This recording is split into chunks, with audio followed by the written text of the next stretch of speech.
just a bloke in a bar.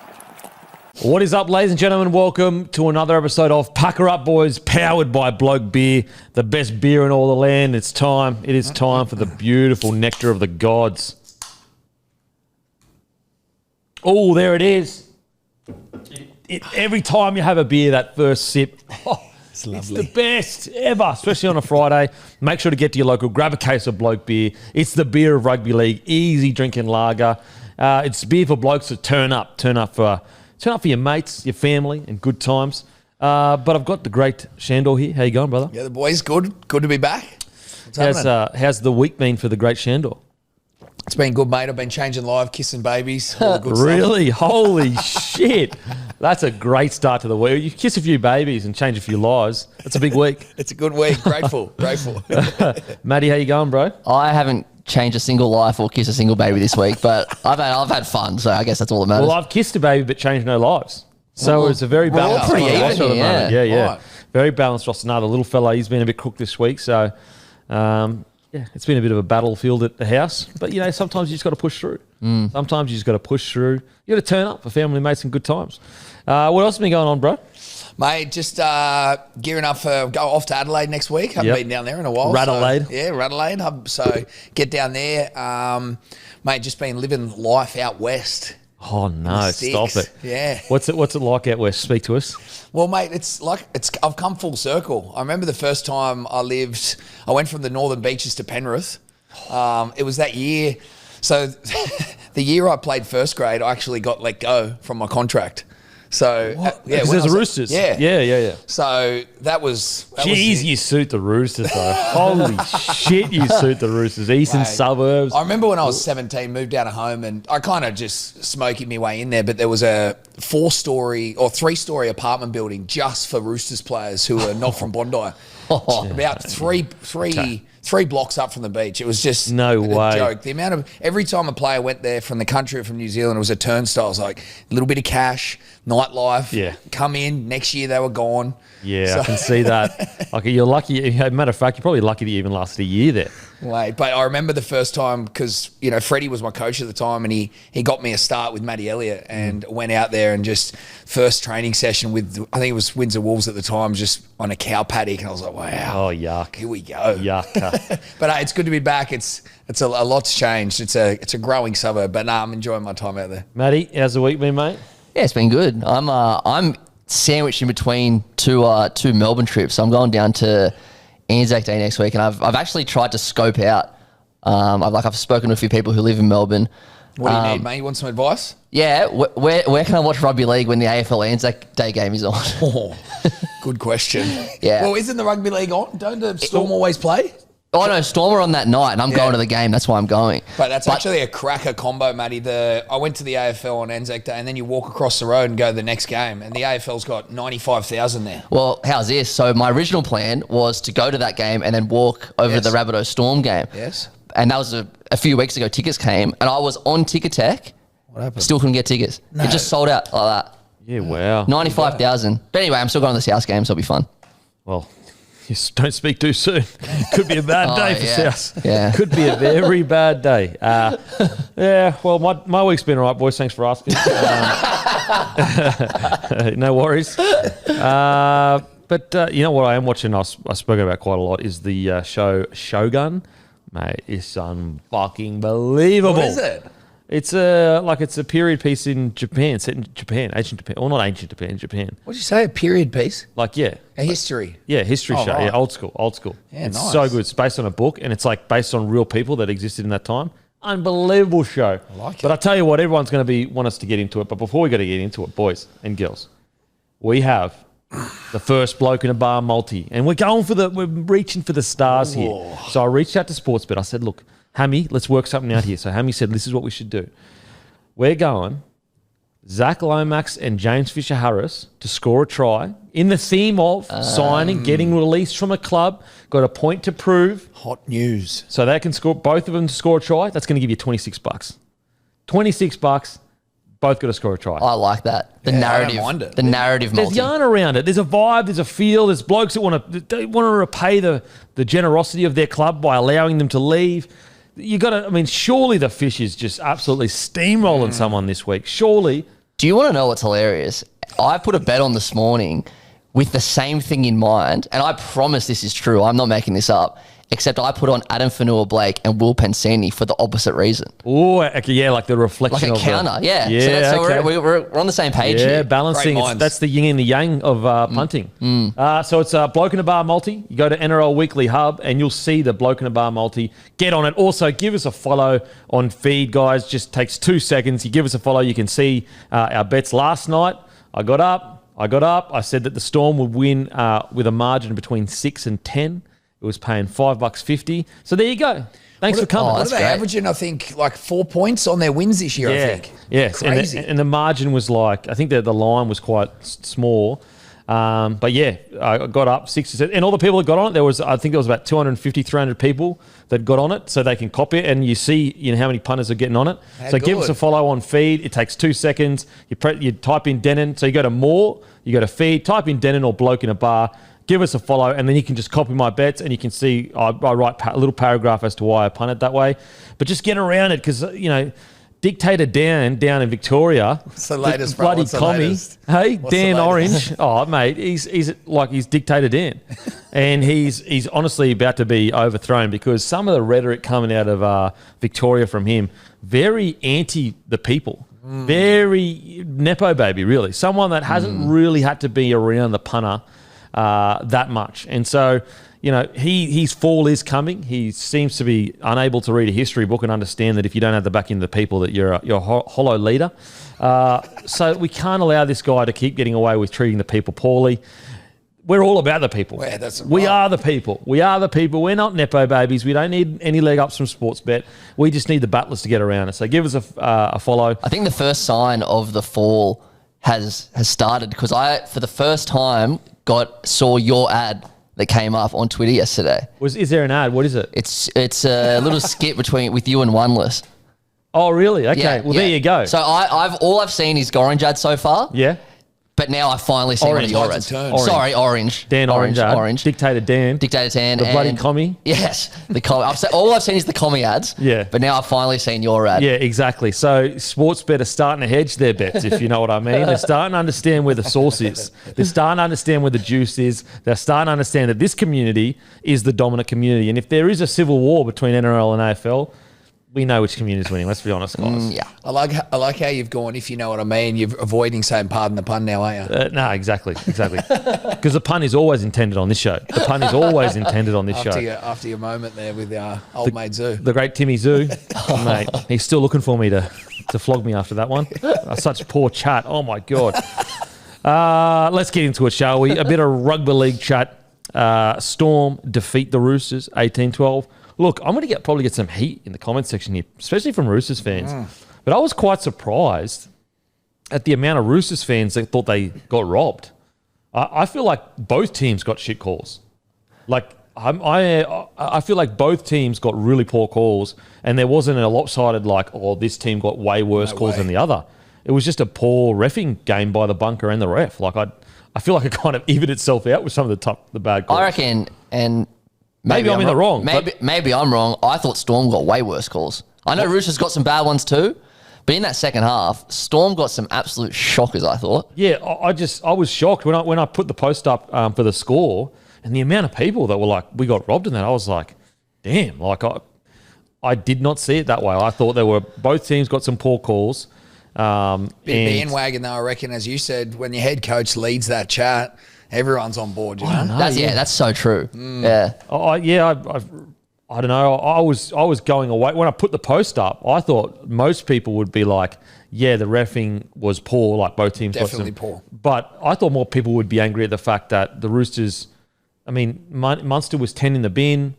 The game was there for them to win it. I think they missed 45 tackles or something. I thought that was going to be the focus, that the Roosters could have won that game and they didn't. But yeah, so let us know in the comment section. Am I going crazy? And I'm happy to say that I was wrong, but I did not walk away from that thinking that one team got robbed with calls. I think both wasn't teams got some decided, poor yeah. Both calls. teams 100%. got bad calls. Like, you can't sit here and say, the Nelson thing and all this other stuff. But you have to acknowledge that Storm got some bad calls too. Yeah, but the Nelson one, he barely touched him. Yeah, Like, I agree. There was 3 people on him. And pulling out the rule book for that, just demanding justice. I was like, come on. Yeah, I don't know about that one. And even like the one where Remus Smith goes up, like, again, barely touched him. Like, you can look at Joey Manu. He doesn't even protest that at all. And you've got an obstruction on Smith from a player who's trying to cover the ball. Potentially. I thought Smith was going for the ball anyway. But And then he pulled out last second. He knocked into Connor Watson as well. Oh, I felt like the reason why his hands did go on him was because he was trying not to hit him because of the disruptor rule. But then you look on the other side. Let's say, okay, they shouldn't have been a try. Like Jennings dropped the ball The play before their before. first try. So both teams, I feel like, got some rough calls. Teddy should have been sent 10 in the bin for the trip. Even before the Munster sin bin, which was definitely a sin bin, Hughes should have got a penalty. Potentially. Like, again, whether you want to say that's a 50-50 or not. So, again. Okay, you're right. That's probably 50-50. Yeah, but still. that's a 50-50 call. But what I'm saying is like, I feel like both teams got some dud calls. Yeah. And I feel like Storm were the better side on the night. Like, they had undoubtedly. 10 in the bin. They had 6 line breaks to their 1. So, like, that, and that's what surprised me with the comments and that. Look, I get it. You're passionate as fans. And that's why we love rugby league. But, like, I thought Roosters fans would be more filthy at the fact that they had 1 line break compared to the 6 or 7 and they missed 45 tackles and there was a 10 in the bin from Munster. That's what I thought they'd be angry at. But To be fair, you're right. It could just be passion. Whenever South lose, I always give myself a 12-hour window. Yeah. If I'm still whinging after 12 I'm hours. not perfect either. Like, when I'm watching the Broncos, and a call goes against us, it stands out way more to me than other calls. So, like, I'm not sitting here pretending like I'm above that. I'm not at all. Like, so I'm sure a lot of those comments were in the heat of the moment. You're looking at the game and you feel a call was wrong. But as I said, I think the number of it, I was just like, wow, I must have been watching different games. I think the main thing you mentioned is, if Roosters were hard done by, Melbourne were just as hard done by. And I reckon if they didn't burn their challenge, so early in the game, some of those calls definitely would have been challenged. Yeah, well, then there's so the game was on the line. They just scored. They do the short restart. And because they burnt their challenge early on, which was one of the worst challenges I've ever seen in my life, Lindsay Collins knocked that on. And so it's just, anyway. So I felt that... I felt that the Storm were absolutely deserving winners last night. You can't argue. They had the 10 in the bin. Like, if that's the deciding factor. They won fair and square. And they literally missed 45 tackles or something. Man, I should get it up. I think it was 48, but yeah. I'll get exactly up the stats because, very surprised. Okay, so completion rate, 80% Roosters, 75% Storm, which is pretty good. 49 and 51% possession, so basically 50-50 possession. But then you look at line breaks, 6-1 to the Storm. Tackle breaks, 45 to 31. Play the board speed, basically the same. But the key stat, the biggest stat, 45 missed tackles. That's 45. Compared to the 31 of the Storm. And I think a few of those 31 was more towards the back end of the game. And so I really feel like it's the 45 missed tackles that probably hurt you the most. Equally, 12 errors. In regards to penalties and ruck infringements, it was a 10-8 penalty count with the Roosters having 10 penalties and the Storm having 8. So that was relatively similar. There was a lot of penalties for both teams just coming out of trouble, wasn't there? So many. More than I'd seen. Don't get me wrong, I'm not sitting here saying the ref had a good night. They did not have a good night. But at the same time, I don't think it was the deciding factor. So anyway, let's get into actually reviewing the game. What did you think of the game, Randall? Yeah, mate, all in all, I'm actually surprised at that 80%, 75%. It seemed a lot scrappier than that, but that was probably also a reflection of the penalties. Look, I don't know if it was the most exciting, entertaining game, but a lot of respect and appreciation for the way the Storm played. I do think look, last week we got to review the Roosters as well, and I do look at them this week. A couple of shifts, obvious shifts, fullback, Manu, Tedesco, things like that, but they just weren't the same team. I felt it was clunky. Last week, the back three just had a license to get them out of trouble. I felt that was disrupted. And then the plays and the shape they were putting on, it just didn't seem to really throw too much at the Storm. Now, Storm's defence was amazing. And some of their players really stood up. I take away from that game, Storm solid again. They're winning these games by small margins, leaning on their defence, just getting it done. But, yeah, the Roosters, it's a big shift from last week, which I was fairly excited about what they did. But I will say, I don't know if it's because you've mentioned it so much, the awareness of Lindsay Collins, I'm watching him play, the stuff he's doing, he went from like, okay, coming into first grade, then being an impactful player, but now he's doing shit that's like elite prop, mate. chasing people down. Well, there's a period just there. all sorts of shit. So you're 15 minutes in. So this is when like forwards are starting to gas, fronties are starting to gas. 15 minutes in, he chases back to cover tackle. He knocks the ball down, which is a big play in itself. He's a fronty chasing back. Oh, yeah, They get the that was ball back. wild. That was a big play. Then leads the kick chase in the next set. Yes. Leads the kick chase. 15 minutes later, he then shots Nelson Asafa-Solomona in his first run, then backs up and makes another tackle. That's- In a space of 20 minutes, that is why Lindsay Collins is a premier front rower. Like, we've seen everything. We've seen chase down, so athletic ability. We've seen big plays with the knockdown. Yeah. Then we've seen the grit being the first of the kick chase in the next set. Then 15 minutes later, Nas comes on the field and he says, it's my job to shot him. It's no one else's job on the field. I'm a front rower. Nas is the big boy. I'm coming straight at him. Not only does he hit him and stop him immediately, he then makes the next tackle. Like, that's why Lindsay Collins, I feel like because he doesn't have the highlights of, a Payne Haas or your Aaron Fanua-Blakes, he doesn't get as much love, but that's also why he is one of the first picked in Queensland. Yeah. That is why he is one of the first picked in Queensland. Did you notice as well when Nas came on the field, just before that, Jennings had done something a little bit grubby and Nas sprayed him from the sideline. And when he made his first run, he was making a beeline straight to Jennings. So Lindsay Collins was protecting Jennings as well when he did that hit, which was bloody awesome. Yeah, I mean, Lindsay Collins, just that sequence of events, and then even like the try that I think Xavier Coates scored. I think it was Xavier Coates. I think it was Hargreaves that he got through, but Lindsay Collins is coming across in cover tackle, and he's got his hands on his haunches after on his knees, and he's just covered in blood. And he's just going, mate, this bloke has worked himself to a standstill. He's doing the tough stuff, but as you said, now he's breaking games. It's big, unbelievable. Big plays. And like, as I said, that's why he's a lock in that Queensland pack. Like I go back to that 2020 series. You go back and watch that. There's a real chance or real reality that they don't win that without Lindsay Collins, mate. We're talking about the worst team, air quotations, Mark, in Origin history.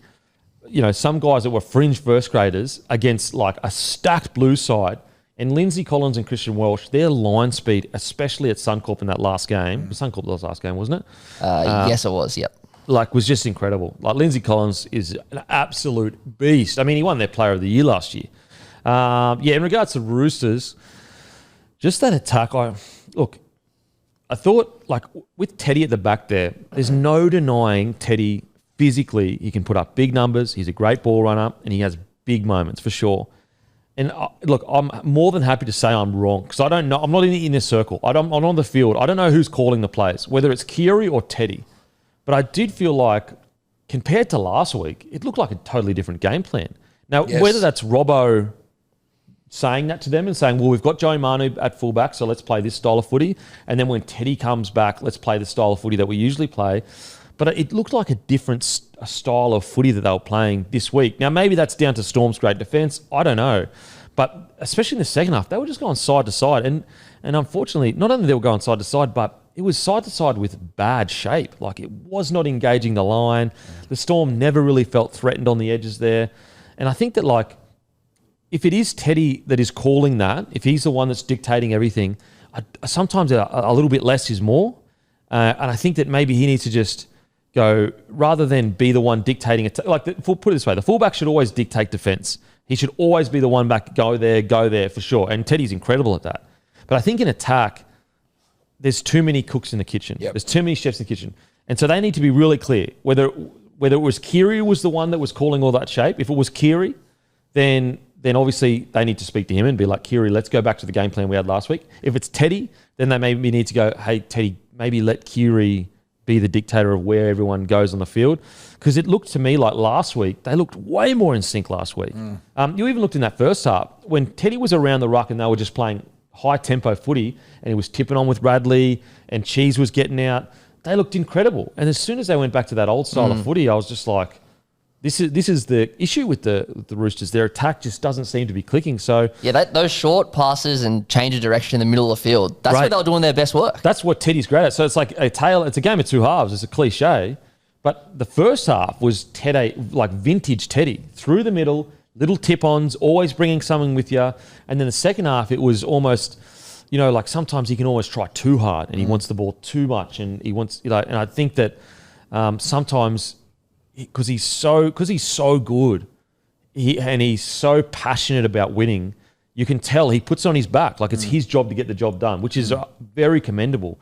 But I do think sometimes when the game is getting like that, he needs to just take a little step back and work off people rather than having to be the main man sometimes. But as I said, I'm happy to be wrong, and maybe Robbo's the one telling him to do that. And if that is the case, then that's not Teddy's fault. Teddy's just doing what the coach says. Or maybe it's Kiri saying, mate, I need you out on the edge. And so that's not Teddy's fault. But there was a very visual difference compared to last week. And ironically, the second half, so first half, Joey Manu, very, very quiet. Second half, he comes into his own and kills it. And so when Teddy is killing it, Joey's quiet. When Joey's killing it, Teddy struggles a little bit. And so I just think there's too many cooks and chefs in the kitchen. I really do. On your point, and being analytic, I suppose, of the players, because Teddy's a gun. Me and you can sit here and say, we got no leg to stand on. Probably the second greatest fullback to ever play the game. At the very least, top 5 all time. There's no argument about that, because I'm certainly not going to be telling him how to play football. No. But when you look at it, I want to give another perspective, which is there's a legacy, and at the end of the day, this is 17 men, right? And Teddy is the Australian New South Wales captain, been there for years.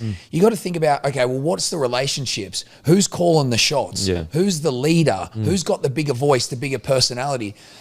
For a punter, we're sitting there watching the football, we're thinking how they're playing, what shape they're running. But if you don't think that's having an effect on the way things are going, if Teddy comes back and he's playing things a certain way, Akiri may go into his shell. Amanu may go, all right, well, so I'm not the boss here. That's what I mean. Yeah. I just think, to your point, cooks in the kitchen, I think it is having a massive effect, and I do think it's disruptive. So we go back to Robbo. If we're sitting here saying this and we don't know shit about what's going on internally, but surely you're looking at that going, how am I going to resolve this if I've got some big players who can have big moments and do big things, but they're also in key positions? Who's going to have the conversation? We've said this for a long time. I think it is something that needs to be. Yeah, I think direction. Yeah, I think direction from Robbo to we can sit here and say, Teddy, had a great first half and struggled in the second half. But at the end of the day, surely Robbo is pulling Teddy aside and going, and look, maybe they don't believe that's the issue. Maybe they don't, and maybe we're wrong. They know way more about rugby league than we do. Yep. But from the outside looking in, there did seem to be quite a noticeable difference to the way they played last week. And, I understand people would go, well, hang on a sec, the Roosters played the Knights last week. Yep. The Knights aren't nowhere near the Storm. It's not necessarily about who they played. It's about the style of footy they were playing last week. And also they were missing quite a few people as well. As I said, I do think, and it's not a just specifically Teddy problem. We've spoken about Sam Walker and Kiri. We've spoken about Joey Manu getting the ball more. Even you look at Suaalii. At any other club, Suaalii is the main man. This young gun coming through, but he's had to almost take a side, I guess a side part, because there's so many guns in that side. And I think that they're honestly, it's one of the most bizarre positions to be in for a club, but you almost have too many guns. Well, it's an interesting discussion, because look at the team they just played, and then let's look at their spine. Harry Grant, Cameron Munster, Jerome Hughes, Ryan Pappenhausen. We've certainly not having that same conversation. Why? I think it's because there's a clear hierarchy there, whereas and a system. Yeah, there's a clear hierarchy and system, and also they've dealt. You know way more than this, but whatever Smithy, Slater, Cronk, whatever system they had, it's just that's the system. Yes, that's guys. Whereas you look at the Roosters, because they brought in Cronk for a few years, there's not an out and out system that you can just go, okay, this is what we do. I think also you look at the Storm, there's a very clear hierarchy. You would probably go, the hierarchy would be Munster at the top. Yep. When he wants it, he gets it. Then you'd probably say Hughes, yes, then Grant, then Pappy. Yep. Whereas you look at the Roosters, is it Teddy? Is it Kiri? Is it the young gun Sam Walker that's always been the is it Cheese? Well, you know what else? Another good perspective about that. Okay, let's look at that spine and talk about the hierarchy. But would it be a problem if the fullback was at the top of the food chain? That's what I was just about to say. See what I'm saying? That actually just hit when you said that. Yeah, okay. Me too. So my thought was, when I heard you list the Storm, I'm like, yes, that sounds right. But that's not that wouldn't be the right thing if it was the Playmakers Roosters. at the top of the hierarchy. Yeah, that's correct. Yeah. Is that the issue? Yeah, true. Like, is it just a matter of your fullback can't be directing play because it's not really his? If that is the case, Yes. again, guys, we don't know whether that's Hypothesis. the case. It's just a theory. It's not to say that is happening, but it does seem like when Teddy wants the ball, he gets it every single time. I like this conversation's now shifted kind of away from Teddy, and now it's like the structure. If the hierarchy does position the fullback at the top of that food chain, does that cause disruption? You know, Yeah. let's take away the Roosters, take away, you know what I mean? Like even Tommy Turbo's not at the top of Manly. Nah. Even DCE. Reece Walsh is not at the top at. Obviously, Dylan Edwards is not at Penrith. No fullback is. Well, I mean, and the thing is, like, your 6 or your 7, that's literally their position, is to be the top of the tip of the spear, the top of the hierarchy. And then some teams get the luxury of having, you know, I think it was a luxury to have Cameron Smith be at the top of the food chain because they're ultimately the directors. Not many teams get that. A 9 who leads the team. Yeah. I don't know if it ever happens. Well, and like the exception doesn't prove the rule. It actually, the exception probably does prove the rule because it's like, that's Cameron Smith. Yeah. Like, there's no one else like Yeah. him. You even look at when they had their dominant era, guess what the hierarchy was? Cooper Cronk. He was the main man when they won the back-to-back, the Roosters. Like, Cooper Cronk was the main man. He was the only one that you could sit there and say, if whatever he said went. So I do think it's a very tough situation. Like, Even 2013, like Pearce and Maloney were probably 1 and 2 there. yeah, and Pearce would have been number 1. Yeah. But again, take away the Roosters. If you are a half in this hierarchy system and the fullback has more weight, more say, does that create a problem for Yeah, you? like was it hard? And you look at last week where they looked much better. It was 100% Kiri is the big dog there. Like, there's not even a question about that. Great example. 2014, when Rabbitohs won the comp, Adam Reynolds was in his 3rd year, but that was his team, despite Greg Inglis being fullback. Yeah. So It's good chat. They do find themselves in a really tough spot because it's like, you know, Teddy is a gun. Yep. He's so good.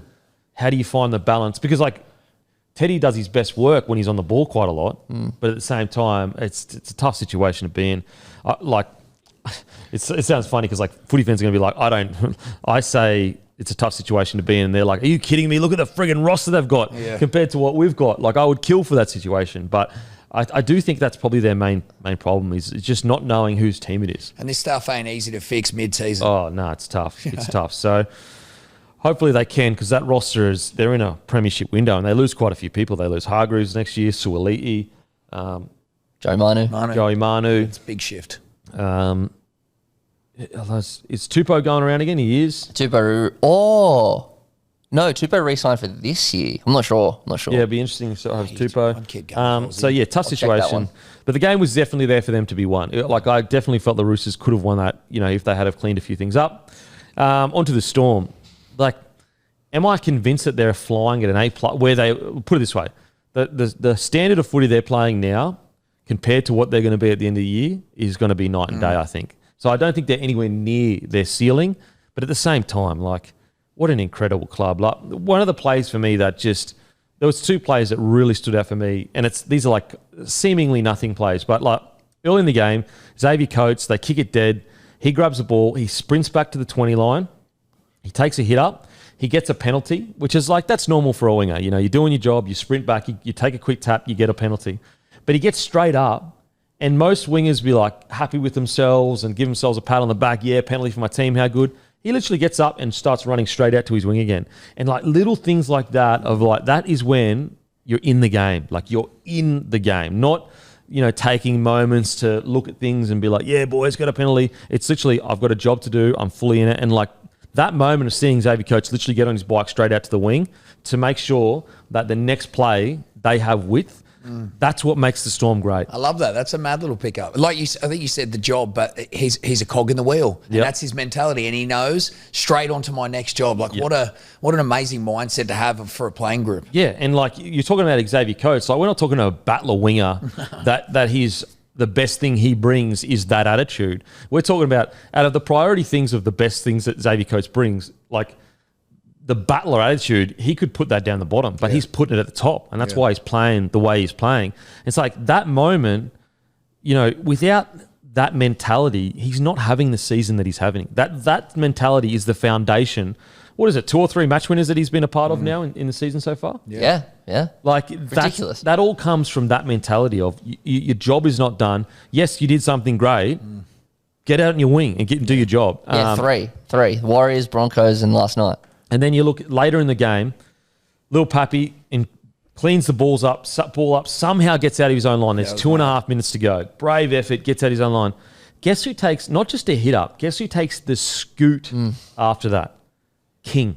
Yeah. You got a front rower in the corner taking a scoot, and you watch him for the next 2 minutes. He is gassed. He's done. But he is just trying to get. He gets up there for the kick chase. He gets back in his position, and if you just follow him around as you know the set is going, his legs, his lactic acid is built up. He is gassed. In any other situation, you'd probably get him off the field, and he is just somehow keeping the legs ticking over. And those two situations, and I'm sure there are plenty more. There's probably way more, but those two situations for me, that sums the Storm up, and that is the difference between that organisation and probably 15 other organisations right now. Obviously, Penrith are the top, but that's the difference. That's what separates it. It's not the flashy stuff. It's not the Munster. It's not the Grand. It's not the Hughes or the, it is the little moments that you don't see. And that goes back to Kevin. I remember when I first went there, and my experience with footy and NRL and training was everything was about highlights or doing something amazing. Yeah. Like that was what, if I had walked up, I would have said that was a good game. Yeah. Storm completely shifts that mindset. When you get there, you're training, you go and do an hour and a half of video, and all they're showing is like, you play skills games and you're chasing someone or you shut the gate, and it's just like drummed into you. Not brainwash is a strong word, and it's just effort. So that's all you know. And it also, it's empowering. When someone tells you that they just want your effort in these little areas, guess what? You better believe that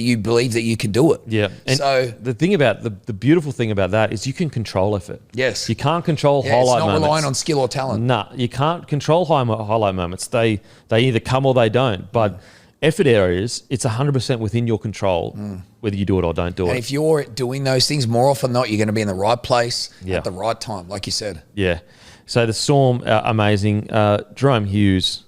Fuck, he's good, eh? He's having a year. He bombed that one try at the start of the game, and I was going, "Ooh, that might come back to bite him." That try he scored, only he scores that, mate. Yeah, but then that try after where he just hits the gas. I was actually if I'm being honest, I thought that was probably poor defense from Teddy. I was surprised that he just allowed him to. Yeah, I know he slowed down and did a jig, but it wasn't. I was just surprised that he didn't even get a hand on him when there was no one even with him. But I mean, that's aside. I feel like I'm being so harsh on Teddy when he's so friggin' good, it's actually a joke. But yeah, Jerome Hughes, because he doesn't play Origin, he doesn't get anywhere near the hype he deserves. Nah. No way. Anywhere near the hype he deserves. We're talking about a premiership winning 7 here. We're talking about a guy that only started playing 7 3-4 years ago. He was outstanding. And this year, when it comes to form 7s, you've got DCE probably up the top. SJ, but he'd be right up there. Oh, and the consistency is ridiculous. And the unique way he plays 7 as well. Yeah. His kicking game, if it was a 6 last year, it's an 8 this year. Yeah, he's put so much work into that. You said it though as well. I heard the commentary say he's the best ball running halfback, which I agree, but I think we forget, geez, he was a gun fullback. Oh, mate. Like a gun. And that's a scary thing when you're playing the Storm, you have 2 gun fullbacks in the halves. So their ball running, you know what I mean? Their ball running is as good as any fullback in the game pretty much. And you've got to deal with that as well as the ball playing. Hughes I thought was outstanding. Who stood out for you boys? I thought Sean Bloor had another absolute banger of a game. Noticeably, really good. Yeah, it hasn't taken him long to make that position his own, but he was just whacking blokes. Yeah. And he got whacked at one point as well, but just shook it off, and he was awesome. He's going to be one of those guys for them that just kind of explodes like Katoa. I know Katoa had a couple of errors last night. He had a very mixed game, but he's been great since he started there. He's going to be just like that, I reckon. It was unfortunate, those errors, but he's strong. He's still a beast. Did you see him? Who did he whack? Right, he whacked later in the game. Radley, I've got to say, I think Radley's been outstanding. Yeah, Radley's been great, yeah. He's been so friggin' good to start. Who else I like? Connor Watson. Yeah. He had it was a standout game. I was like, he's involved, and every touch has been good. Yeah. With the Storm, I thought Chan off the bench was good too. Yeah, he had some big moments. But the scary thing is the Storm, as they always do, they come into the season and we're all like, oh, that forward pack, I'm just not sure if it's ready. if Chan and Blore stand up and Howarth continues to develop, they go from having a okay forward pack to this forward pack is a scary forward pack. That's what's so exciting. If Blore can get that spot and cement it, and then you got Chan coming off the bench, you got Nas, you got Kamakamitha didn't even play last night. That doesn't get spoken about much. The fact that Kamakamitha wasn't playing. Really, really good win from the Storm. Far out. I thought just their defence. They were just double teaming all their big guns all night. It was clinical, their defence, the Storm. It just looks like the teams that they're playing, they know how to finish a game. They know what's needed to just get that win. And obviously winning by 4 points each game is a reflection of that, but they just know how to get it done. I saw a random stats guy. It's the first time they've got to round 7 without winning by 10 in about 10 years. Yeah, wow. So they're doing well. I will say, I think Warbrick is really struggling for form at the moment, unfortunately. Yeah. He set the bar so high last year. I don't know what's going on there. Just some of the errors and, I don't know. I'd be interested to see, how long that persists, whether they can turn it around or whether Bellyache is, mate, you need to sort the errors out. No, on Bellyache, bro. I think that conversation's definitely being had. It'll be 3 errors. It'll be at most one more. Yeah, I'd say so. He's probably got another week to. It's not even like it's not the running game or anything like that. He's still got all that. It's just the errors in his game at the moment that is really hurting him. What I love about Pappy's game is it's such a he could be selfish if he wanted to, but he's not. Like he's all about whatever the team needs me to be in this moment. I'll be that. Like I really like and all the little things that he does and the little effort areas that you don't really see. I love watching Pappy play. Munster, I'm just saying, I tell you what I did love. There was a moment, I think, right at the end of the game where all the spine came in. It might have been actually at the end of the first half. All the spine came in and had a little meeting. And it just gave me goosebumps because it reminded me of when Slater Smith Cronk used to do that. So that was cool. And what's scary for the Storm is like Munster is clearly not 100%. Yeah. Geez, the commentators were riding him. I was like, damn. I was like, everyone knows he's injured. That's why he's not moving as well. But yeah, if hopefully Munster can sort that injury out, because if he goes to another level as well, like Jesus, how do you stop him? He had a couple of good defensive plays as well, Munster. He was all right. Some of the defensive plays he does, they're like as leery as some of his attacking plays. Do you know what I'm saying? Yeah. He might race up out of the line, but it's actually a dummy shoot, and he'll step back and totally rattle the attacking team. So really, really good win from the Storm. I don't think either side is anywhere near where they're going to be towards the end of the year, but the Storm just continue to improve, on top of the table now, I'm pretty sure. Crazy. Probably. It's just amazing. Well, they've only lost one. They've only lost one, so and that's when they're missing, most players, or a few players. They're on top, but if Sharks win, they'll jump on top. I will say I was a bit confused about Roosters' rotation. I was a bit surprised that Cheese only got 55 minutes. Yeah. Yep. I would have thought around the 65, 70, especially in a game that close. I don't know. I don't want Cheese playing 70 every single week. But when you're in a big clash like that, you're like, mate, I need probably 65, 70 out of you. Also, Terrell May, again, he only got 30 minutes, 31, compared to the 39 or compared to some of the other players that got on. So, I was just quite surprised with that bench rotation. I'm sure Robert's got a reason for it. I mean, bloody hell, he's won 3 comps. I did like White for the Roosters. Just about to say like that. White as well. He's good. But I just think that you've got to get May. May, you've got to get him more minutes. He basically played him out of the game. Yeah, you've got to get May more minutes somehow. Look at last week. Did they even win that game without Terrell May's last week was unreal. Oh, moments? Probably not. Yeah. It is surprising. Now, maybe he's clearly got reasons for it, Robbo. Maybe he's seeing something that we're not seeing, or he definitely is probably seeing something we're not seeing. But yeah, so great win from the Storm.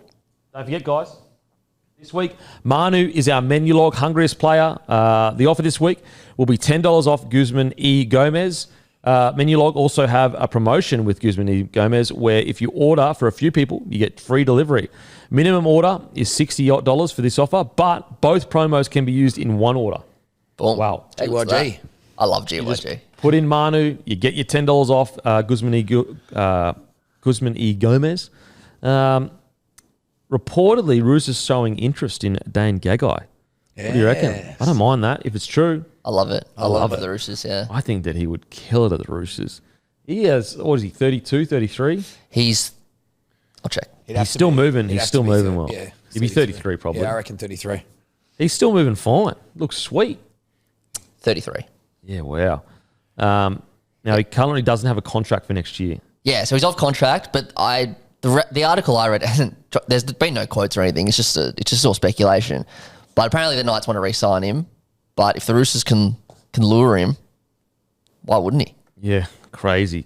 Also, don't forget LDV T60. LDV T60 power play of the week this week was Sean Bloor from last week, obviously. Winning try against the Doggies. The LDV T60 has 160 kilowatts of grunt, which makes it one of the most powerful units in its class. Auto from 38990 drive away for ABN holders, 7-year or 200,000 kilometre warranty, whichever comes first. Broncos after a break. What's been going on with you, Sandor? Any hobbies? What's happening, mate? Any non-footy chat with you? Oh, non-footy outside of everything else I'm following. I'm always a big sports fan. So did you watch the MMA on the weekend? Oh, 100%. Right, tell me, Pereira. So you know, boxing held pads for him, eh? No way. Didn't you see that? Well, I was doing it about the Max Holloway. Oh well, yeah, that as well. Yeah, but Holloway is ridiculous. I can't believe that. But Pereira, he come to Airlock.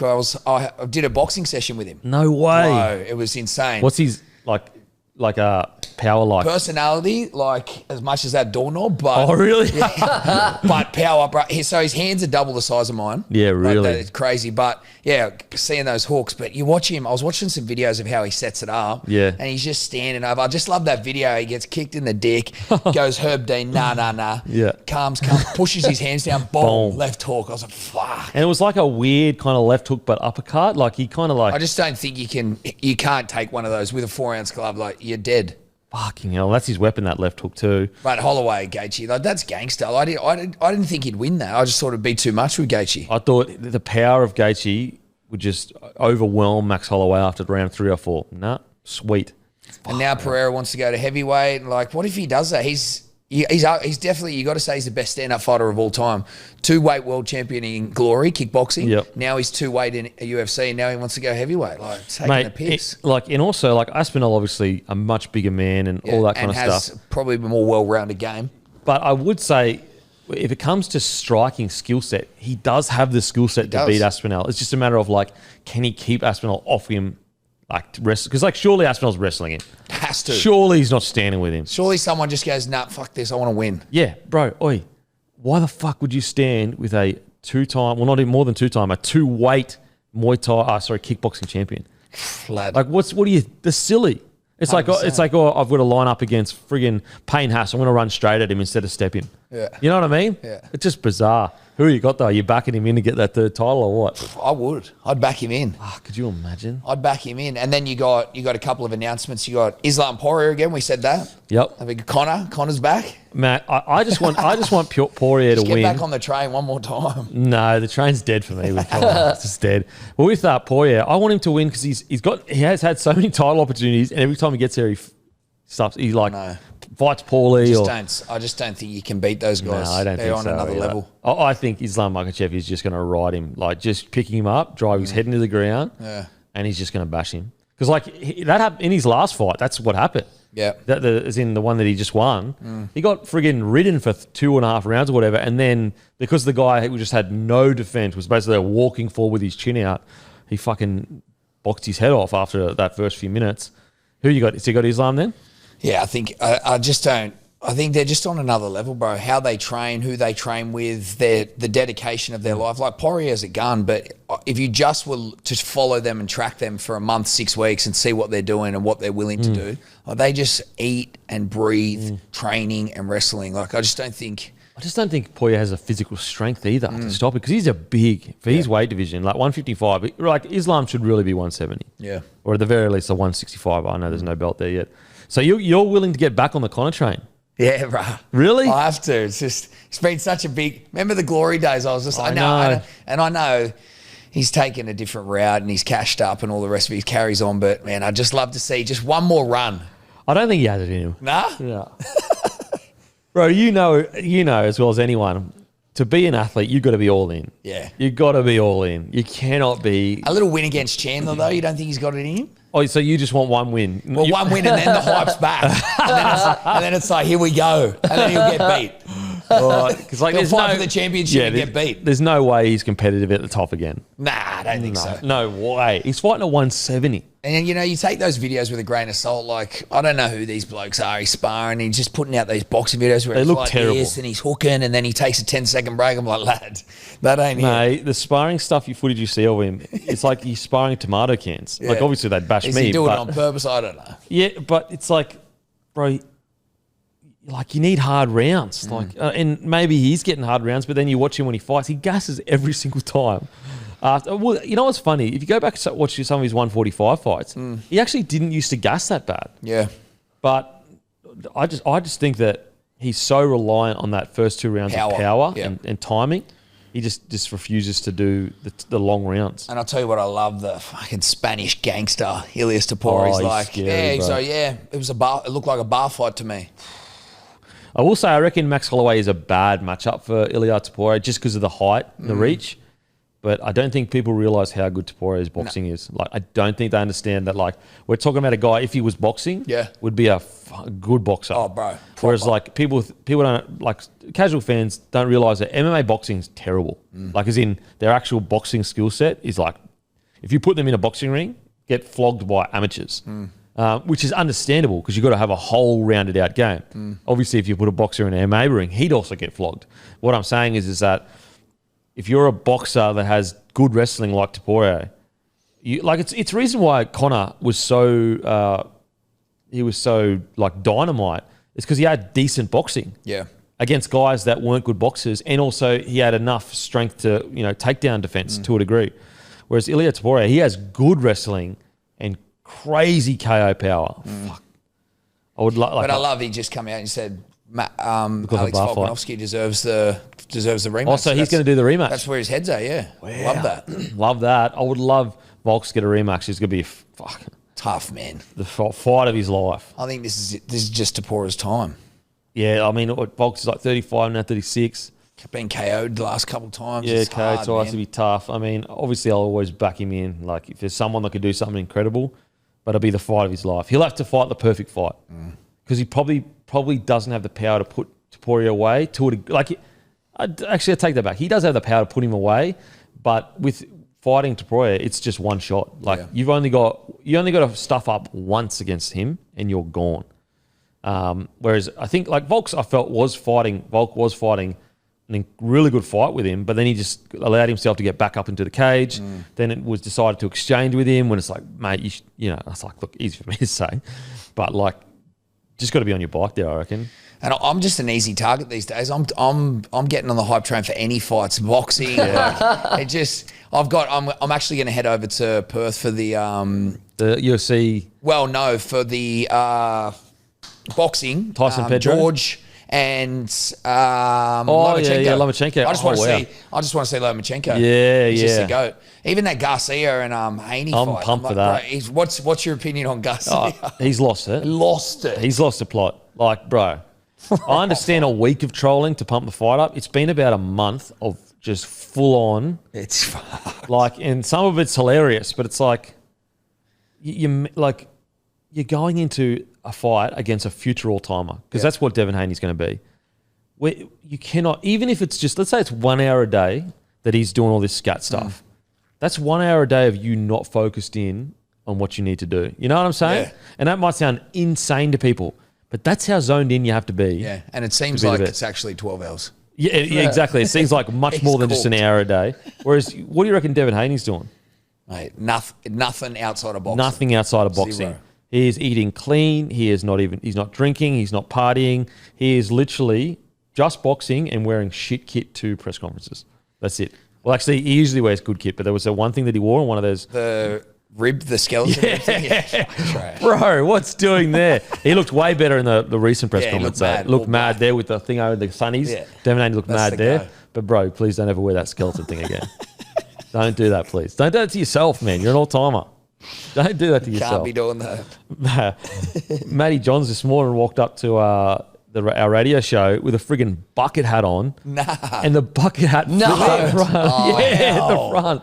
Oh, my Wow. God. I Haven't told seen him, that in a while. I said, mate, you've gone for the big play. It hasn't worked. You've gone for the trim and chase. It hasn't worked. Like combat sport is the best. So good. You know what's great It's about just combat? non-stop at the moment. Yeah, non-stop. Because now we used to have boxing. Yep. But now we got both. It's just, it's so good because I'm not involved in it all. I don't know anything about all the bad stuff. You know what I mean? Whereas like rugby league, you know about all the nitty gritty, you know, all the like, this is true, this isn't true. Whereas combat sports, I can purely just be like, it doesn't bother me. I just want to see blokes fight each other. Broncos after a back rower. There are whispers that the Broncos are after a back rower. This comes after Piakura hammy injury. Panthers reportedly shopped Garner to them, but they didn't accept this price tag. Gawasaki. Gacheski is one guy they're after, but would have to secure an immediate release from Cowboys. I thought they did get that release. Oh, they did? I think so. Oh, let me check. I think so because the Cowboys signed Harrison Edwards, yeah, and they also signed a hooker as well, I think. The Cowboys did to get for their depth. Definitely. Like, I mean, I said this in the trials. The Broncos back rowers look a bit shallow depth-wise. So, you know, if they can get an NRL standard back rower, that's a great get. 10 minutes ago, this hasn't been updated. It says he'll still need to get a release, so maybe there's... Okay, fair enough. I'll keep looking up. Don't forget, Mosh were our Eels bounce back of the week last week. Join over 30,000 guys in the Mosh hair regrowth family. And get $50 off your first treatment with code Bloke in a Bar. It's all one word, Bloke in a Bar, for $50 off your first treatment. Also, don't forget, KO Sport is a place to watch all games, 8 games on the weekend. There's also plenty other great content, including what we were just talking about, combat sport. Exclusively, you can get it on, whether it's a pay-per-view, you can watch it on KO. So make sure to jump on KO to watch your team every week. All right, boys, it's time for tips of the week. Da-da-dum. Dragons paying $3 against the Warriors, $1.39. What are you doing? Ooh. Where is that? That's up. It's in Wool. That's it. It's Dragons home game. I don't know. Is that a Darwin game, Kempy? No, it's not that's Darwin. yeah. That's Eels Dolphins. Yeah, Darwin. I'm gonna go Warriors. Up the wires. Oh, yeah, it's in Wollongong. But I'll go Warriors as well. Eels playing the Dolphins. $1.43 Eels. Dolphins paying $2.85. I'm going Dolphins here. I reckon there's an ambush. I reckon there's an ambush happening. Yeah, right. I'm going Para, but it's just one of those Darwin. things. It's just one of those things with Dolphins. Like, you can never write him out just because of Wayne Bennett. If anyone else was there, you'd look at that team, you'd be like, nah, Eels will pump him. But he's just done it this whole time. I'm going Dolphins. Yeah, okay, I got Nice. him. I got him on board. Okay, Panthers, Tigers, Panthers, obviously. Panthers. Gold Coast versus Manly. Gold Coast paying $3.35. Manly $1.33. I'm going Manly, 13 Has plus. to be, man. Yeah, Manly. I think Manly win well. Broncos, Raiders. Now, Raiders are paying $2.97 head-to-head. I almost want to tip him. That's outrageous, bro. Like $2.97 for how they've been playing. Yeah. And the Broncos are missing Renault, Haas, Piakura. That's insanity That's to me. value. Like, it should be genuinely 50-50 in my opinion. $1.80, $1.90 each. Yeah, that line, whatever the Raiders line is, 7.5. oh, I'm all over that. Yo. All So over that. I've gone, if you follow me on the feed, don't forget to follow me on the feed because you can copy this bet. Chevy Stewart anytime, Raiders line. So obviously I've got Broncos head-to-head, but Raiders with the line, that multi, and I think it gets you 650. Yeah, nice. That's nice. Like 650. It would, yeah, because Raiders are such outsiders that the try scorers pay more. Exactly. Yeah, true. So Chevy Stewart, anytime try scorer, Raiders with a 7.5 start. You're getting 650 for that. That's nice. That's why you should follow me in the feed, guys. And I told you my punt last night got up. Storm to win by 6-10. That got up. That got you 550. That's really good. That's such a good bet. That's so specific. I mean, that's what I do. That's what I do, baby. I'm going Broncos head to head. Yeah, I'm thinking Broncos. I'll go Broncos just. Okay, Bulldogs versus the Knights. Doggies 1-12. Ooh, yeah, dogs. I reckon there's going to be a little bit of a come down from last week with the Doggies. So I reckon Knights. And the Knights will be looking to bounce back. Keen for this game. Yeah, Keen for that'd that be a game. good game. Sharkies versus the Cowboys. Literally, anything could happen in this game. It could be close. Either team could smack either team. I don't know. I'll tip the Sharks. I actually, and as I said on the feed, and you would have been on this earlier in the week if you're following me, I'm going Sharks head to head, But I did put it's very cheeky, like very, very cheeky little nibble on Cowboys 13 plus. Well, there you go. Because What'd you get? 550. 550. But the thing is like, we don't know what Cowboys are going to rock up. Yeah. Because we know they can score heaps of points. They got the best attack in the comp pretty much. Yep. So if they rock up and just defend well, they'll probably win 13. They could win by way more than 13. Yeah. So like that's what I'm thinking. 550, bit of value there. I like your thinking. Yeah. I'm going to back the Cowboys, eh? Head to head? Yeah. Okay. I'm going Sharkies head to head, but I think that I'll go 550. Sharkies. I'm not confident at all, but Because I feel like if Cowboys win, it won't be by a few points. true. Famous last words. Fuck it, they win by like 2 points. What's on for the weekend, boys? My missus is out of town, so I'm just literally sitting at home playing PlayStation, working, watching. What PlayStation do you have? PlayStation 4. I'm not much of a You gamer. still on the 4? I'm not much of a gamer. You loser. Yeah, but I don't. All I play is Fucking hell. Next thing you tell me you got a flip phone. No, I don't have a flip phone, but all I play is Tiger Woods golf. That's all I play. I thought it was bad at the Bro. PS4, and then he said that. That is like murder territory. That is honestly Netflix documentary the about a best. murderer. No, it's a great game. And then they open it with, we'll be getting interviewed on the murder documentary going, yeah, he had a PS4 like 10 years after they were Just supposed played to. Tiger Woods. I thought that's all he did. Yeah, he played Tiger Woods all day long. No wonder he was a murderer. Yeah. Unbelievable. What the hell? What about you, bros? What's the door That's the doing? best. Oh, well, mate, you know I'm on that 7-day rotation for the barber. My barber's actually... Fuck. You had the fucking audacity whoa, to have a go on this bloke. The 7-day rotation. Fuck me. no shame here. As a Holy former Bloke shit. FC veteran. Oh You shouldn't my. expect anything less. Oh But my my barber's God. actually, he's got a barber on the run gig and he's at the Hawkesbury show. So I'm basically going to a mini Easter show just to get my haircut. That's where I'm Is at. that in how life. keen you are for the haircut? Fuck, cunt, you're already a 10 out of 10. You fucking don't need an I'm extra on the road to haircut. Adelaide. I can't rock up without the fresh fade. You're Kenzie. kidding me. That is a joke. Here I am with a face like a dropped pie, getting a haircut once a month. I hate getting haircuts, bro. Do you like getting haircuts? I hate it. No. Do you like getting? You like it, eh? Yeah. You love getting Fresh. pampered and shit, eh? Fuck But I don't look any better after a haircut, so Neither do I. I get no I confidence look out of it. so shit. My missus doesn't even know I got a haircut. Like she literally doesn't know. So do you get like what's the pedicures and shit like that? I would. You would. Yeah. In You love Thailand, it? I used to get them flat stick. Really? Like once a week, couple foot massages. What do you miss about living in Thailand? The weather? The weather. I had all of 10 pieces of clothing. I lived 5 minutes from the beach. It was just such a good lifestyle, The bro. tan would have been smick as anything. Unbelievable. If you got below the ideal shade, you would have been filthy. Absolutely It was filthy. impossible. And I owned a cafe, so basically had a personal chef. Like it was a good life. Would you go back to it?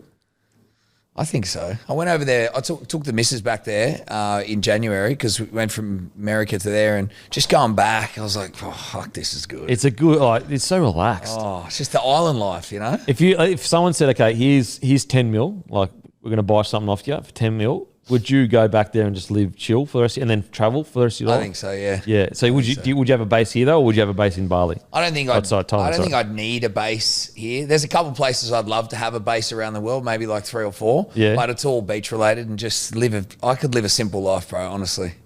Mate, I went back to the Goldie on the last weekend. It is heaven on earth to me. It is seriously heaven on earth. Have you lived there? Yes, I'm from the Gold Coast. Oh, yeah? Yeah. Oh. Didn't you know that? The hell? Where? No love. Madrabar. Yeah, right. Madrabar. You're from the sunny coast, aren't you? No, what? Oh, okay.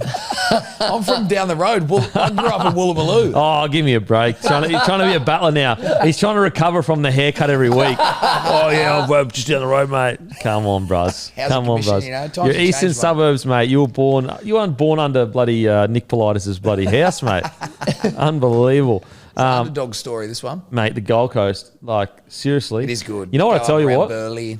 You know when you're in the sauce, so you don't actually realise you're in the sauce. But going back there, like so before I left there, whenever people would be like, man, the stereotype of what a Gold Coaster is like boys on the juice, Different now. chicks all in active wear. Yep. I used to be like, man, that's such a load of shit. Went back there, the stereotype is 100% correct. Like 100% correct. Like every dude is jacked. and every chick is fit and walking around in activewear. And the Bermuda Burley Hill, mate, how many careers have gone to die at the Bermuda Burley Hill? Seriously, I reckon if I signed blokes to the Titans, there would be areas on the Gold Coast no go. You're not allowed to go there. Red zone. Red zone. Put a fucking a tracker on their ankle and it like beeps if they go. I do love Currumbin though. Going down a bit further, good spot. And so I went for a run like when I went there last week, and I went up the Burley Hill, and there's a lot going on. A lot going on there. It's just like, what the hell? But yeah, Gold Coast is. You do some good things there back in the day. No, because I was up in the Brizzy. Oh yeah, true. You know, so I was driving up to Brizzy, and you can't really party down here, but train up in Brizzy. And also have a look in your head, bro. Like it's only so much being a footy player can do for you. I just never remember when I seen you at the Coogee Bay that time when I was young as. It was like, you know, the boys were there, Hodjo, Carmichael. You were young too. You probably had, I think you had an Ed Hardy shirt on or something. Probably. Thinking I was killing it. I actually did have a mad Ed Hardy jacket, man. It was the first nice thing I bought when I started getting matchies.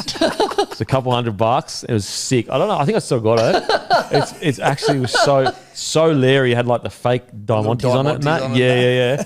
And it had like internal like silk. Like I'd never experienced anything like that in my life. And I'm like, man, I'm killing it. First bit of cash in, $2,000 matchies.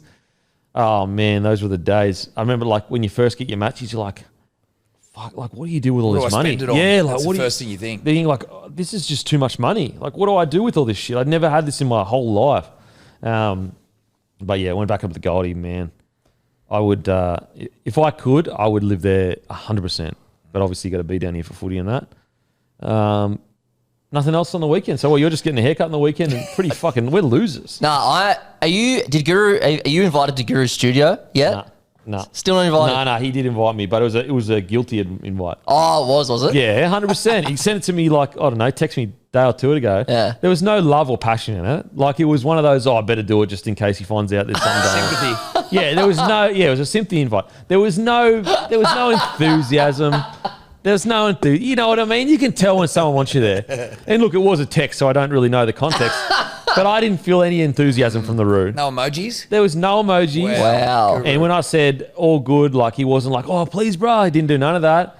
No. Sympathy invite. I just think, look, if you want to invite me, you've got to do it with a bit of pizzazz, a bit of energy. Give me some energy. Yeah. Right. I want to feel wanted. I want to feel loved. You guys don't ask how I am. What have you been up to? You know, I woke up this morning to about 1,000 passive-aggressive memes from the missus, which is always a great way to start the day. Oh, no. What do you mean? What are they? Like memes about like passive-aggressive. Like, for example, there's one meme and the dude's like hitting the chair next to him, like in the car. So he's like, he's hitting the chair. And then the text over him is mother's. And then the text over the empty chair that's getting hit is father's. And so that was the first one I got. Basically, and basically underneath he was like, when the baby's crying and dad doesn't wake up. So that's the first one I got. You know what? Let's just go through it. Why not? So that was the first one. That's great. That's awesome. You know, just quietly, I did have the kid all yesterday, but that's okay. And I love that. And he's my son, so obviously I'm happy to do that. And then the next one is a cat staring angrily around the corner. And it says, me deciding if I'm going to stay calm or I'm about to undo all my personal growth and say something so mean that I will forever stick with my husband. So there's that one. That's another level. And then when the baby is crying for the 12th time of the night and your husband doesn't seem to hear it at all and it's the dude hitting the husband. So, look. My thing is it the algorithm? Is she searching for these? Like, it's algorithm based. Right, okay. It's very, because like the thing is when you have a kid. She's liked a few related to it. Exactly. And now it's. When you have a kid, the algorithm gets it. And so I see a lot of, parent stuff now. And so we're such parents now, we send each other parent memes. That's when you know. But that's also when you know you love someone. If you're sending each other memes and you're married, I think that's real love. Oh, yeah. Like, you know what I'm saying? Like if you didn't love each other, you wouldn't be sending each other memes. No.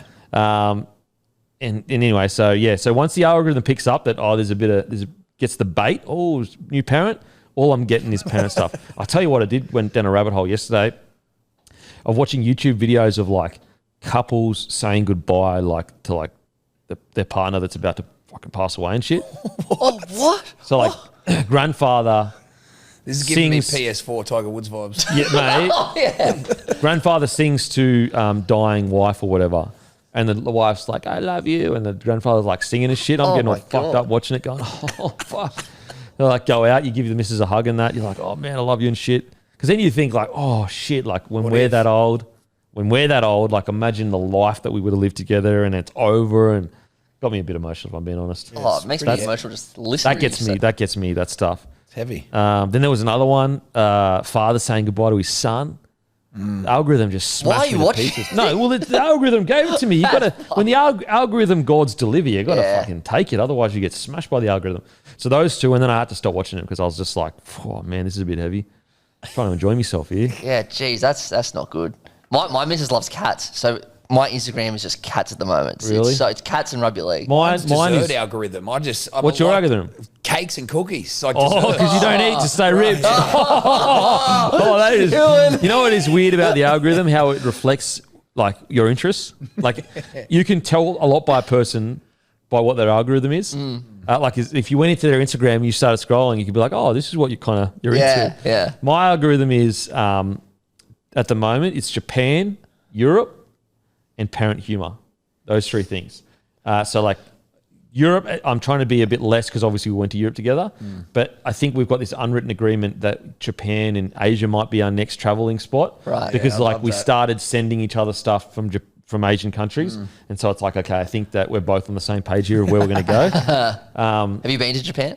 No, I've never really traveled other than the Europe trip that we did. I've heard great things. Yeah, I've Only never good been. things. Yeah. What I'm so excited about Europe is like, it's such a different culture. Yeah. Like, sorry, not Europe, Japan. Japan's like, you're talking about opposite end of the scale of culture. Whereas like you go to Europe, it's a different culture for sure. But it's like there are, crossover to a degree. Whereas Japan, there are things that you just wouldn't do that you do here kind of thing. So I'm really excited about that if we do it. So that's my algorithm. What's your algorithm? Cakes, cookies? Yeah, definitely desserts and weirdly enough, I'm just liking food that I can't have. Really? And then it just bombs me. Do you edge to like food? Yeah, but you know what else is funny? What about this? Do you create save collections with your missus? Nah, I don't save. Don't you? Anytime. So me and Beck have like 30 categories of just all this different shit. We Really? just save it in there. Oh, like wow. good stuff from like life So you can have a hacks joint to save business thing. Yeah, you can save it and collaborate on the save folder. So like me and Becca got life hacks, AI business stuff, food that we must have, Sydney must food do's, cakes. That's okay. I didn't know that. That's smart. It's mad. And it sends them, when you save it in the folder, it sends it to them as if you sent them the post. That's smart great. footy. Yeah. That I didn't know you could do that because all I do as soon as I see something, it gets sent straight to the missus. Yeah, same. So As soon as I saves see it. Bucket list, things we want to go see. That is fucking eyes up footy. I might have to open that up Yeah, me too. because That's like great. that's because there's so many things that you probably send to each other that you forget that you send it to each Oh other. yeah, 100%. Oh wow. What about the algorithm? Is just like what is weird about the algorithm is like one person pretty much controls the algorithm, which is obviously Zuck. I know he wouldn't day to day go and do it, but like he could just make little tweaks wherever he wants and shift everything, like shift everyone's psyche. It's literally that easy. Fucking mental. Remember when it's a few years ago now, didn't he cut off some news thing just towards Yeah, and I think Australia? they're wigging out that it might happen again. again? The Are you talking about the voting? No, you mean the Russian stuff? No, I was talking more around like the Trump era, how they were sort of pushing certain things. Like that's the thing. If he could put anything he wants or take anything he wants out of your face, out of your algorithm. No, I think you're talking about. So a while ago, the government was basically saying, I think to Facebook, you should be paying our media outlets, our big ones. That's right. Yep. And Facebook were like, no, we're just a platform. Like if they want to use it and grow, that's sweet. But then the media was like, well, then you control, like you have so much power over us then. And so Facebook just said, all right, sweet, see ya, brushed them. They ended up all coming back online, but the argument has reared its head again. Basically, that the government believes that, well, I don't know which side of the government does, fuck, I don't know about shit, but that Facebook should either be paying the media companies to put content on there or something along those lines. And Facebook's being pretty strong on this and being just like, no, not interested. So I don't think the problem with that is it has the last time it happened, it affected a lot of independent media people I was lucky I didn't get hit by it, but there were a lot of independent creators that got hit by it and they couldn't post anything. And it's just like, I'm independent. I'm not part of the, the big, juggernaut media companies. I mean, if you want to go down the rabbit hole of media companies controlling things, NBN, why did that get stopped? You tell me. You tell me why one of the most important infrastructure parts of a developed country got stopped. You tell me why. I'm not saying why. You tell me why. Why? Whose power What's gets your taken? theory? Well, who loses power if more people can get news elsewhere? Who has a chokehold on old media? That's just the questions I'm asking. I don't have the answers, guys. I don't have the answers. Maybe you will. But why did the NBN get stopped and then it end up being more expensive for a shitter version of not NBN? You tell me. I don't know. Why did the Cross get shut down? I don't know. A buzzing nightlife generating heaps of money for small businesses. Something down the road is getting built. I don't know. I don't have the answers, guys. I'm just asking the questions.